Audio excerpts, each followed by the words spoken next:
আসসালামু আলাইকুম প্রিয় দর্শক, খুবই সংক্ষেপে রোজা মাকরু হয়ে যাওয়ার কিছু কারণ উল্লেখ করছি, কারণ এটাও আমাদের জানা উচিত যে আসলে কী কারণে রোজা। তো অনেক সময় অনেক কারণে রোজা ভেঙে যায়, কিন্তু অনেক কারণে আবার রোজা মাকরুও হয়ে যায়। এটা অনেক সময় আমরা টেরই পাই না। তো সেক্ষেত্রে আমাদেরকে লক্ষ্য রাখতে হবে যাতে এই কাজগুলো আমরা না করি। প্রথম যেটা, সেটা হলো যে কোনো বস্তুর স্বাদ গ্রহণ করা। অনেকেই দেখবেন যে রোজা রেখে বলে না এটা তো থুতু দিয়ে পরে ফেলে দিচ্ছি, কিন্তু না, কোনো কিছু এটা যদি চরম না হয়, চরম কোনো বিপদগ্রস্ত সে না হয়, সেই কারণে শুধুমাত্র মানে স্বাদ গ্রহণ করা যায়। যেমন ধরেন যে তরকারি লবণ দিয়েছে কি দেয় নাই, দেখা যায় পুরো খাওয়াটাই নষ্ট হয়ে গেল।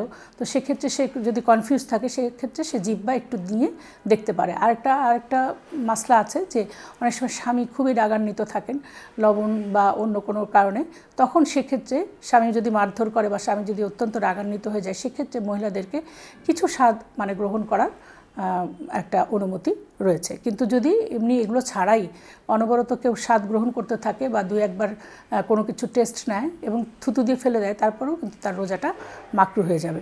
রোজা রেখে এমন কোনো কাজ করা যাতে তার দেহ একেবারে নিস্তেজ হয়ে পড়ে।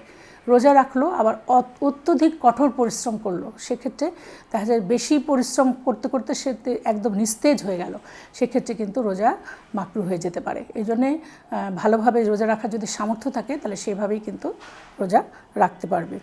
এরপরে আছে যে কুলি এবং নাকে পানি দেওয়ার সময় অতিরিক্ত পানি ব্যবহার করা। অনেকে ঠান্ডা মানে ডিহাইড্রেশন থাকে শরীরে, তখন দেখা যাচ্ছে যখন কুলি করছেন বেশি বেশি কুলি করছেন, বেশি বেশি নাকে পানি দিচ্ছেন, তার আরাম লাগছে।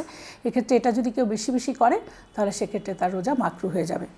থুতু জমা করে গিলে ফেললে, অনেকে এটা করে যে ডিহাইড্রেশন হয়ে যায়, তখন সে থুতু জমা করে দেখা যাচ্ছে থুতুটা খেয়ে ফেলে বা থুতুটা জমা করে করে ফেললে তার ভালো লাগে। তো এক্ষেত্রে এই থুতু জমা করলে রোজা মাকরু হয়ে যাওয়ার সম্ভাবনা আছে। অস্থিরতা প্রকাশ করা, ঘাবড়িয়ে যাওয়া বা মানসিক ভারসাম্যহীনতা যদি প্রদর্শন করে, যে এমন রোজা রাখার পরে এত অস্থির হয়ে গেল, এত উল্টাপাল্টা কাজ করছে বা সে দেখা যাচ্ছে যে মানসিকভাবে অন্যরকম হয়ে যাচ্ছে, এরকম যদি হয় রোজা রাখার পরে, তাহলে তার রোজাটা মাকরু হয়ে যাওয়ার সম্ভাবনা আছে। আর 7 নম্বর হলো গোসল দরকার ছিল, সুযোগও ছিল, কিন্তু গোসল না করা। যদি গোসল না করে, তাহলে সেক্ষেত্রে রোজা মাকরু হয়ে যাবে। ফরজ গোসল যদি না করে, তাহলে রোজাটা মাকরু হয়ে যাবে।